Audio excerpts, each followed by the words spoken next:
What's up, everybody? I'm Lawyer Vince, and welcome back to How to Convince. Today, we're talking about something everybody wants, but few people understand: magnetism. I'm not talking about being attractive. I'm talking about being magnetic. That quiet pull that makes people trust you, remember you, and want to be around you. You know those people who walk into a room and somehow everyone softens. They're not louder, they're not trying harder. They just have that calm confidence that says, "You're safe here." That's what we're breaking down today. The psychology of what makes someone magnetic. It's not a personality trait, it's a set of habits, emotional, verbal, and nonverbal, that anyone can learn. In this episode, we'll talk about 1, the inner energy you project before you even speak. 2, the emotional intelligence that makes people feel comfortable around you. And 3, the communication patterns that turn every conversation into connection. If you're new here, hit subscribe, drop a like, and join the newsletter using the link in the description. That's where you can send in your questions and be featured in our Q&A segment at the end of every episode. Now let's get into it. Here's the first truth. Magnetism starts before you say a word. It's not what you say, it's what people feel when they're around you.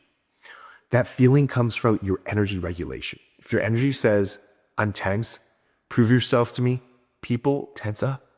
If your energy says, "You're safe here," people open up. So here are 3 quick adjustments you can make right now. Number 1, breathe slower than the room. Your calm becomes contagious. Number 2, let silence hang for a second. Magnetic people don't rush, they make space. Number 3, keep soft eye contact when you're listening, not when you're talking. That flips the focus and tells their brain, you matter right now. So you don't need to be extroverted to be magnetic. You just need to be regulated, because calm energy is louder than any personality. Now let's look at the emotional blueprint behind magnetic people. They follow 3 simple principles. First, self-assured, not self-absorbed. They know who they are and they don't need to prove it. And when you're not performing for approval, people trust you faster. Second, curious, not cautious. Instead of scanning for judgment, they scan for meaning. They ask, what's interesting about this person? Not, what will they think of me? Third, grounded validation. They make others feel seen without disappearing themselves. They say, I see you, not, I'll shrink so you can shine. Let me give you an example. A client once told me, people only open up to you because you're a lawyer. I laughed and said, no. They open up because I asked why something matters to them. Magnetism starts when curiosity replaces ego. Now let's talk language. The right words pull people in without forcing it.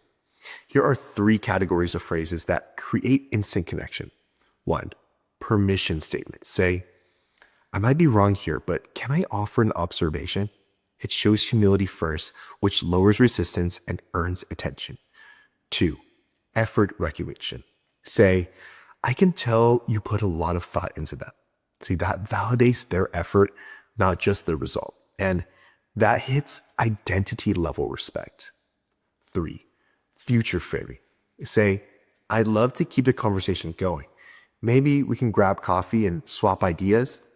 See, this gives direction without pressure, and it leaves the door open for trust.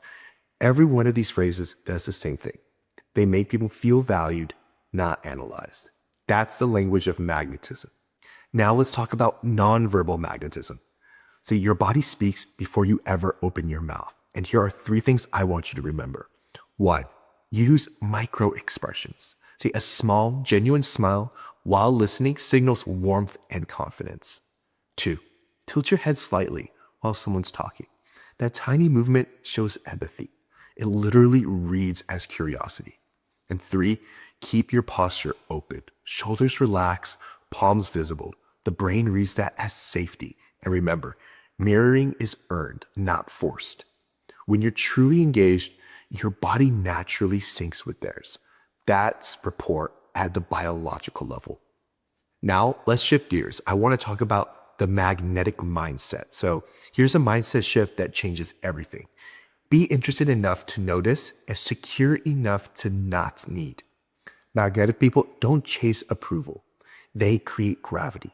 They listen like detectives, searching for meaning, not mistakes. They validate effort, not ego. And they respond like mirrors, not megaphones. Before every interaction, ask yourself, do I want to impress or do I want to connect? When connection becomes the goal, your words slow down, your tone softens, and your energy speaks first. All right, let's switch gears now to my favorite part of the podcast episode, and that is to answer some of your guys' questions. So, first question. Love your advice. Wish I had it years ago. How do you deal with yeah butters? People who pay for your advice but constantly object to it. You handle one objection and they instantly create a new one. It's so frustrating and unproductive. It's a great question and so real. Here's the thing. Yeah butters don't actually want solutions. They want control. They're addicted to staying in the role of the skeptic because it makes them feel smarter than the problem. They confuse questioning everything with having power, and that's what keeps the loop going. Here's how you handle it. Step 1, you mirror the pattern. Say, I notice every idea I share seems to spark a new concern. What would make this feel solid for you? See, that line creates self-awareness and shifts the burden back to them. Step 2, give the illusion of control. Yeah butters resist being told what to do. So give them options that lead to the same outcome. Try, we can move forward with option A, which tackles this now, or option B, which gives you more time to test it. Which feels right? See, both paths lead forward, but they get to choose the route. And people rarely argue with the decisions they feel like they made. And step 3, anchor in consequences. Say, I want to help, but if every suggestion gets a yeah but, we'll spin our wheels. Let's decide whether you want advice or validation. See, it's calm, it's professional, and it puts responsibility back where it belongs without ever raising your tone. Question 2. I have a close friend who constantly makes little digs or jokes at my expense in front of other people. It's always disguised as humor, but it's starting to really bother me. How do you call that out without making things awkward? This one hits close to home for a lot of people. So here's how to handle it. Calmly, directly, and without feeding the performance. Start with tone. Don't call them out in front of everyone. That just adds fuel. Wait until you're one-on-one and say, hey, I know you're joking, but when it's about me, especially in front of others, it doesn't sit right. Then pause. Let that land. If they say, relax, it's just a joke, keep your voice steady and respond with, I get that. I just want to make sure it stays fun for everyone, not anyone's expense. See, you've made your boundary clear without turning it into a fight. If they keep doing it after that, that's not humor anymore. That's a lack of respect. And that's when you start creating distance, not explanations. Question number 3. I've been friends with someone for years, but lately, every time I share good news, like a promotion or something I'm proud of, they downplay it or change the subject. How do you deal with people who can't be happy for you?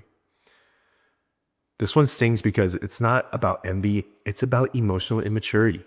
Here's how to handle it. First, don't shrink yourself. When someone downplays your wins, that's about their discomfort, not your success. You don't need to dim your light just because someone else refuses to adjust their eyes. See? So next, call it out once, calmly and clearly. I want you to say, I notice when I share good news, you tend to brush past it. Did I do something that made you uncomfortable? That line creates awareness without accusation. If they deflect or minimize, don't debate it. Just note the pattern and adjust your energy accordingly. And here's the truth. Not everyone is meant to celebrate you, but you don't need to resent that. Just reassign their role in your life. Question number 4. How do you keep confidence when people underestimate you? Instead of proving yourself, show consistency. Confidence isn't declared, it's demonstrated. Say less, deliver more, and let results do the talking. And question number 5. What's the best way to rebuild trust after you've lost it? Own it. Don't explain it. Say, you're right. I broke trust. I'm committed to earning it back through consistency. No defense, no justification. Consistency over time does what words can't. Here's your challenge for the week. In your next 3 conversations, don't try to be interesting. Try to find something interesting. Notice one thing about the other person that you genuinely respect or appreciate and say it out loud. That's how magnetism starts, not by shining brighter, but by helping others see their own light. If this episode helped you, subscribe, like the video, and join the newsletter. The link is in the description. And drop a comment that says energy before words, so I know you made it to the end. Look, it's been such a pleasure having you here every single week. This has been How to Convince with Lawyer Vince, and I'll see you same time next week.